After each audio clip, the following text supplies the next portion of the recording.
Varicose వ్యాధితో బాధపడుతున్నారంట. తక్కువ ఖర్చుతో ట్రీట్మెంట్ కావాలి అనుకుంటే ఎవిస్ హాస్పిటల్ని సంప్రదించండి. నమస్తే రమ్మగారు. నమస్తే జయ. ఏదైనా ఒక మంచి స్టోరీ చెప్తారండి? పూర్వం అంట కాశీనగరానికి దగ్గరలో కుమారభూతి అని ఒక ఆయన ఉండేవాడట. ఈయనకి లేక లేక ఒక కుమారుడు కలిగాడు. దేవభూతి అని పెట్టారు.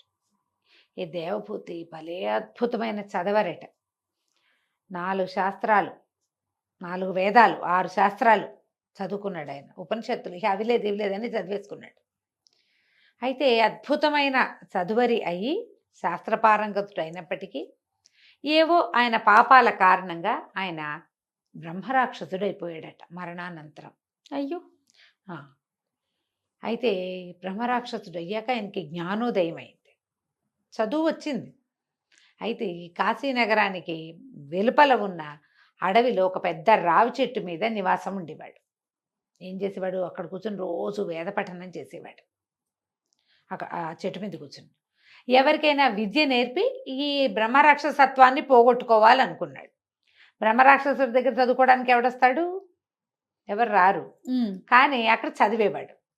ఆ వైపు జనాలు తెలుసుకుని ఎవరు వచ్చేవాళ్ళు కాదు. ఎవరైనా ఒకడొస్తే వాడికి విద్య నేర్పించి ఈ బ్రహ్మరాక్షసత్వాన్ని పోగొట్టుకోవాలని చాలా అనుకునేవాడు. కుదిరేది కాదు. కానీ ఆయన రోజు వేద పఠనం చేసేవాడు. అవన్నీ ప్లస్సే కదా. వేద పఠనం చేయడం కూడా కొంత పాపాన్ని పోగొడుతుంది.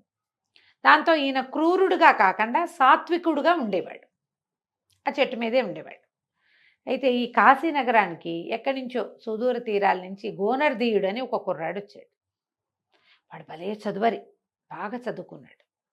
అయితే ఈ కాశీలో ఒక పెద్ద పెద్ద గురువులను ఆశ్రయించి ఇంకా తనకు తెలియనివి ఏవేవో చదువుకోవాలని వచ్చాడు. వచ్చేసరికి ఈ కాశీలో వాళ్ళు అన్నారు, బాబు మేము నీకు చెప్పేది ఏం లేదు, నీకు అంతా వచ్చు, అన్నీ నీకు వచ్చు, నీకు చెప్పగలిగే వాళ్ళు ఎవరు లేరు ఇక్కడ. అంటే మరి ఎట్లాగండి నా జ్ఞానతృష్ట తీరేది, ఎట్లా నాకు ఈ చదువు వస్తుంది అంటే ఈ కాశీలో 2-3 పెద్దవాళ్ళు చెప్పారు. ఊరి వెలుపల అడవిలో ఒక రావి చెట్టు మీద ఒక బ్రహ్మరాక్షస స్వరూపంలో ఒక ఆయన ఉన్నాడు. ఆయన చాలా విద్యలు చదువుకుని ఉన్నాడు. అక్కడికి వెళ్తే నీకు విద్య లభిస్తుంది. ఆయన తప్ప ఇంక చెప్పేవాళ్ళు ఎవరు లేరు. కానీ ప్రమాదం, నువ్వు ఆలోచించుకోమంటే ఇతని గోనర్దీయుడు ఎలాగైనా సరే నేను వెళ్ళి నేర్చుకోవాల్సిందేనని అడవిలోకి వెళ్ళిపోయాడు. వెళ్ళిపోతే పొద్దున్నే ఒకనాడు తెల్లవారేసరికి చేరాడు. ఆయన పెద్ద గొంతుతో వేద పఠనం చేస్తున్నాడు. కుర్రాడు కూడా ఆ చెట్టుకి యువతలు కూర్చుని తను కూడా చదవటం మొదలుపెట్టేసరికి ఆయన ఆశ్చర్యపోయాడు. దేవభూతి ఏమిటా శబ్దం వస్తుందా? కిందకి వెళ్ళి చూస్తే కుర్రాడు కనిపించాడు. ఎవడెవరా నువ్వు, నాతో పాటు చదువుతున్నావని హుంకరించాడు.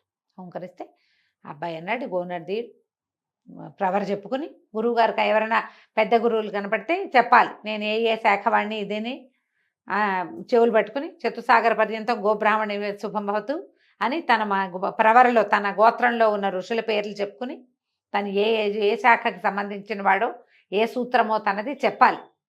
మామూలుగా ఇప్పుడు కూడా మన జీఎం గారు కానీ ఇట్లా ఎవరైనా గురువుగారులు కానీ ఇప్పుడు పీఠాధిపతికి లేదా భారతీ తీర్థస్వామి వారు మహాస్వాములు ఉన్నారు కదా, వారు ఎవరినైనా దర్శిస్తే ఈ వేదాభ్యాసము అవి చేసుకున్న వాళ్ళు 2 చెవులు నువ్వు గమనించి ఉంటావు. అవునండి. చెవులు 2 పెట్టుకుని ఇలా చెవులు పట్టుకుని ప్రవర్ చెప్పుకుంటారు. అవును. తమని తాము పరిచయం చేసుకోవటం. దేవాలయాల్లో కూడా ప్రవర్ చెప్తారు. యజ్ఞోపవీతం వేసినప్పుడు ప్రవర్ చెప్పడం చెప్తారు. ఆ తర్వాత ఆ పద్ధతి ఉంటుంది. ఈయన తన ప్రవర్ చెప్పుకున్నాడు. 2 చెవులు పట్టుకున్నాడు.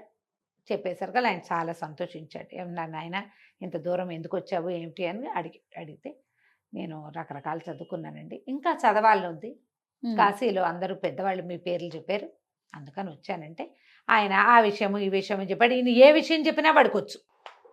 సాయంకాలం దాకా చర్చ సాగాక తెలిసింది ఆయనకి ఈ పిల్లవాడికి ఆ గోనర్దీయుడికి రాని విద్య లేదు.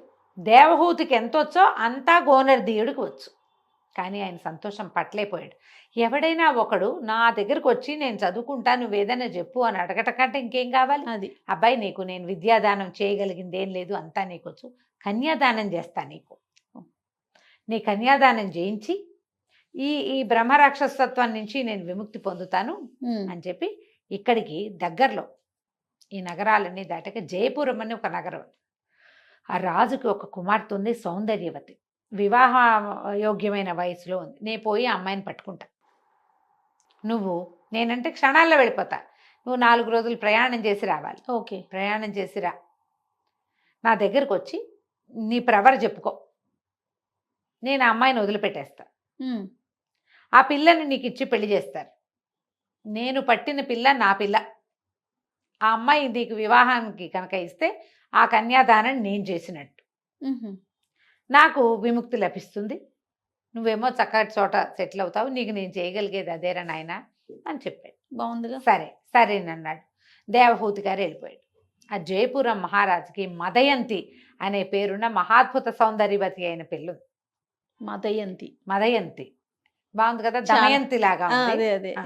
అయితే ఈ మదయంతికి పెళ్లి సంబంధాలు చూడడం మొదలుపెట్టారు. రకరకాల యువరాజులు రాజకుమారుల చిత్రపటాలు వచ్చినాయి. చిత్రపటాలు చూడడానికి యువరాణిని పిలిపించారు. ఆ పిలిచిన క్షణంలో ఈ పిల్ల మీద బ్రహ్మరాక్షసుడు ఆవేశించాడు. ఈ అమ్మాయి ఆ చిత్రపటాలన్నీ విసిరేసింది, చింపేసింది. దగ్గరకు వచ్చిన వాళ్ళని తలా ఒక గుద్దుకి చంపేసింది. అక్కడి నుంచి చెలికత్తల్ని ఎత్తి విసిరి కొట్టేసింది. అయ్యో. మొత్తం భవనం అంతా భీభత్సం చేసి పారేసేసి ఉమ్. లబోదిబోమన్నారు రాజు మంత్రి అందరూ. ఏం చేయాలో తెలీదు. వాళ్ళని వీళ్ళని పిలిచారు. కార్తాంతికులను పిలిస్తే సమయం బాగుండలేదు, కానీ మంచి సమయమేగానే కనపడుతోంది. రెండున్నాయి లక్షణాలు. ఇక నానా గందరగోళంగానూ ఉంది. ఆ ఊరంతా చెప్పుకుంటున్నారు. పెళ్లి చేద్దామంటే పిల్లకి దయ్యం పట్టింది. ఓహో. పిల్లకి పట్టింది ఏమిటో తెలియదు. అయితే 2-3 వచ్చినప్పుడు బ్రహ్మరాక్షస మంత్రాలకి పిల్ల ప్రవర్తనలో తేడా వచ్చింది. అంటే ఎవరో బ్రహ్మరాక్షసుడు పట్టాడు. దీన్ని పోగొట్టడం ఎలా? బయటంతా ఇదేశారు, చాటింపు వేయించారు. మదయంతికి పట్టినటువంటి ఈ గ్రహపీడ నుంచి తొలగించే వాళ్ళు ఎవరైనా ఉంటే వారిని, పురుషులైతే యోగ్యమైన వయసు ఉంటే అమ్మాయిని ఇచ్చి వివాహం చేస్తాం, లేదా రాజ్యంలో కొంత భాగం ఇస్తాం అని చాటింపేశారు. బ్రాహ్మలు వాళ్ళు వీళ్ళు కొంతమంది ఇలాంటివి చేయగలిగే వాళ్ళు వచ్చారు. అవల దిగే ఉద్దేశంలో లేడు. సరే ఏమైంది, ఈ 4-5-6 రోజులు గడిచేసరికి మనవాడి గోనర్ దియుడు వెళ్ళాడు. వెళ్ళి అడిగాడు, నన్ను మహారాజు దగ్గరికి తీసుకెళ్ళండి, అమ్మాయికి ఏదో గ్రహబాధ ఉందని వార్తలు వస్తే నేను విని వచ్చాను, నేను చేయగలను అని.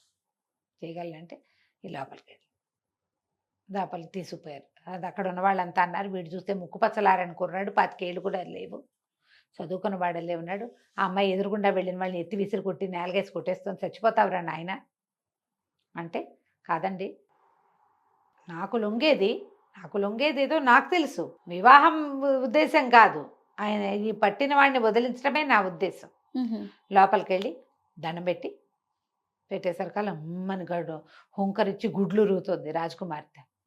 అప్పుడు ఈయన సంస్కృతంలో వాక్యంలో శ్లోకంలో ఒక ఇది చెప్పాడు, అయ్యా కన్యాదానం చేస్తానన్నావు మహానుభావ దేవభూతి, నీ శిష్యుడైన గోనర్దీయుణ్ణి నేను, నీతోటి దానం పుచ్చుకోవడానికి వచ్చాను అని చెప్పాడు. చెప్పేసరికి వెంటనే అర్థమైపోయింది ఆయనకి. అమ్మాయిని వదిలిపెట్టేశాడు. వదిలేసేస్తే రాజకుమార్తె కింద పడిపోయింది. ఈయన పోయి దేవహూతి అక్కడున్న ఒక పటంలో చేరిపోయాడట. వివాహం అయ్యేదాకా ఆయనకి విముక్తి లేదు. ఈ కింద పడిపోయింది పెళ్లి రాజకుమార్తె లేచి కూర్చుంది, అమాయకంగా చూస్తుంది అటు ఇటు. ఏం జరిగింది? అటు ఇటు బయట కింద ఉన్న వాళ్ళంతా అమ్మో పిల్ల మామూలు అయిపోయింది కేకలు పెట్టారు. కొంతమంది దాసీలు వాళ్ళు వీళ్ళు వచ్చి ఏమిటి లేవనెత్తి, అంత పెద్ద ఆవేశం వచ్చిన మనుషులు ఎలా అయితే దిగనాసిలిపోయి వీక్గా అయిపోతారు. బోళ్ళని సకలోపచారాలు స్వేచ్ఛోపచారాలు చేసి అమ్మాయికి తినడానికి తాగడానికి ఇచ్చి సరే కాస్త శాంతం చేసి ఎట్లా కొట్లా సరి చేశారు. రాజుగారు ఆశ్చర్యపోయాడు, మళ్ళీ వాడు నాయన ఎవరు నువ్వు ఏమిటంటే, నేను ఫలానా వాడిని ఫలానా శాఖ గోనర్దీయుడు, క్షత్రియ కన్యని బ్రాహ్మలు వివాహం చేసుకోవటం ఉన్నది ఆ రోజుల్లో. మరి లెక్క ప్రకారం వీళ్ళు ఏం చెప్పింది ఏమిటి, యోగ్యమైన వయసు ఉంటే వివాహం చేస్తా ఉన్నారు కదా. పిల్లకి 18 ఏళ్ళు 17 ఏళ్ళు ఉన్నాయి, ఇతను 25 ఏళ్ళు లోపు. యువకుడు బాగున్నాడు, పైగా చదువుకున్నాడు, ఇంత పని చేశాడు. ఇక్కడ ఉన్న పెద్ద పెద్ద వాళ్ళ వల్ల కాలేదు, దాంతో వివాహాన్ని నిశ్చయం చేశారు. వాళ్ళకి కళ్యాణం అయిపోయిన తర్వాత వివాహం ఎప్పుడైతే కన్యాదానం జరిగిందో ఆ పటం డామ్ అని పగిలిపోయిందట. ఆయన ఆ పటంలో నుంచి ఆయన వెళ్ళిపోయాడు బయట. తర్వాత ఎప్పుడు కూడా కాశీనగరం చుట్టుపక్కల ఉన్న రావి చెట్ల మీద నుంచి వేద పఠనం వినపడలా. ఈయన అక్కడి నుంచి వెళ్ళిపోయాడు అనమాట. ఆయనకి విముక్తి లభించింది. ఎప్పుడు కూడా ఎంత చదువుకున్నా పాపకార్యాలు చేస్తే మన చదువు మనని రక్షిస్తుందని అనుకోకూడదు. చదివే పాపం కర్మే, పాపకర్మలుగానే ఉంటాయి. చెయ్యకూడదు. పూజలు చేసేవాళ్ళు, వ్రతాలు చేసేవాళ్ళు కూడా మేము పూజ అవును. చేస్తున్నాం కాబట్టి అంటే పూజ చేస్తే నీకు ప్లస్ అవుతుంది, కానీ కర్మలు మైనస్ అవుతాయని నమ్మకూడదు. ఎస్. చెడు కర్మ చెయ్యనే కూడదు. దాన్ని పోగొట్టుకోవటం కష్టం, దాన్ని అనుభవించే పోగొట్టుకోగలుగుతాం. పుణ్యం ఊరికే ఖర్చు అయిపోతుంది. ఎవరికైనా బదలాయించవచ్చు మన పుణ్యాన్ని, పాపాన్ని బదలాయింపు కుదరదు, ఎవరు పుచ్చుకోరు దాన్ని, నువ్వు ఇవ్వలేవు కూడా. అందుకని జాగ్రత్త పడాలని ఇలాంటి కథలు చెప్తారు. అద్భుతంగా ఉందండి. నమస్తే. నమస్తే జయ.